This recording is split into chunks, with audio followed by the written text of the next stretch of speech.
রামনবমী পালন নিয়ে শুভেন্দু অধিকারীদের গলায় একদিকে যখন হুঙ্কার হুঁশিয়ারি, তখন উল্টো দিকে আশঙ্কার সুরও।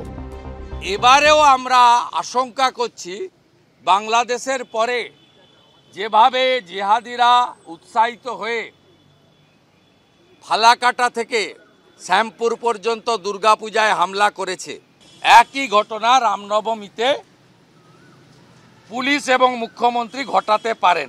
ওই জয় শ্রীরাম আর হিন্দু বলে ভোট চাইছে, বাংলার মানুষ সব বিশ্বাসই করে না। ভাঙচুর, অগ্নিসংযোগ, সংঘর্ষ, রক্তারক্তি। রামনবমীকে কেন্দ্র করে শেষ কয়েকটা বছর এভাবেই অশান্ত হয়ে উঠেছিল পশ্চিমবঙ্গের কিছু এলাকা। জানিয়ে হাইকোর্ট, সুপ্রিম কোর্ট, এনআইএ তদন্ত বাদ যায়নি কিছুই। এই প্রেক্ষাপটেই আগামী 6 এপ্রিল পালিত হবে আরও একটা রামনবমী। দোল পূর্ণিমাতে 163 ধারা জারি করে ইন্টারনেট সার্ভিস বন্ধ করে বীরভূম জেলার সাঁইথিয়াতে যে কাণ্ড আজও চালাচ্ছে পুলিশ প্রশাসন, সাঁইথিয়া কীর্ণাহারে যে ঘটনা ঘটেছে, তমলুক, নন্দকুমার সহ বিচ্ছিন্নভাবে গোটা রাজ্যে যে ঘটনা ঘটেছে, একই ঘটনা রামনবমীতে পুলিশ এবং মুখ্যমন্ত্রী ঘটাতে পারেন। অরিজিনালি এরা একটাও হিন্দু নয়। জীবনে কোনোদিন ওদের কাছে দেখেছো পুজো করতে, মন্ত্র পড়তে? কোনোদিন দেখেছো? এরা একদম হিন্দুই নয়। এরা যে মেকি হিন্দু।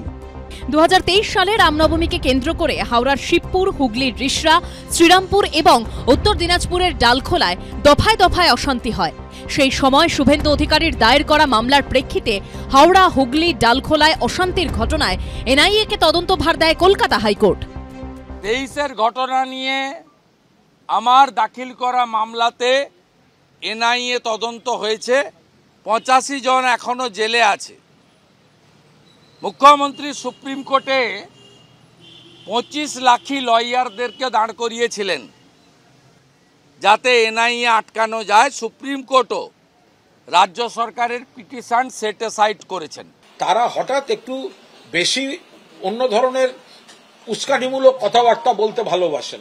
যেহেতু রুটি কাপড়ার মাকান উন্নয়নের কথা তুললে তারা পিছিয়ে পড়বেন, তাই সেই জন্য অন্য ন্যারেটিভ তৈরির জন্য তারা চেষ্টা করেন। রামনবমী ঘিরে এই তরজার মধ্যেই মমতা বন্দ্যোপাধ্যায়কে এক হাত নিয়েছেন অধীর চৌধুরী।